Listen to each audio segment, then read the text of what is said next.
My son got revenge on his idiot bully. My son broke his bully's nose.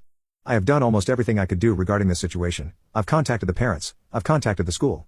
The parents basically blew me off and told me that it was a situation of kids being kids. The school pretended to care, but didn't do anything in their power to actually stop it. I have asked my son plenty of times if he wanted to switch schools. It was always a no because he doesn't want to leave his friend. I can understand that considering he's had a rough go ever since he started school. He's been diagnosed with both autism and ADHD, so it's really hard for him to make friends. The little prick has been doing this to him for years. But lately it has gotten much worse.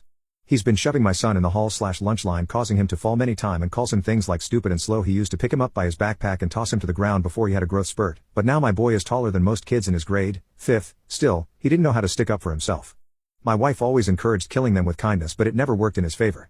I have told him repeatedly for the past year that he needs to stand up for himself and fight back. Yesterday he came home crying, and it just broke my heart to see how much pain he was in.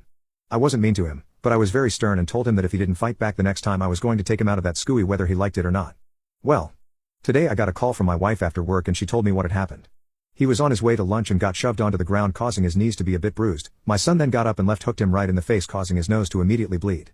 My son said that the boy started to cry and he even kind of felt bad. Heart of gold, his parents have contacted us. They're threatening to sue and told us that his nose had been broken. My wife is mad at me because I've been over the moon since. I don't condone violence, but in this situation something had to be done. Anyone who thinks otherwise hasn't seen the pain that little punk has caused for my son. If his parents didn't want it to come to this, then they should have taken it more seriously when I told them how much of a big jerk their kid is. I had my fair share of bullies as a kid and I never did anything about it. I'm glad that I'm raising a son that is much tougher than I was. I hope that this has taught him to never be afraid to stick up for himself. I'm a very proud dad today.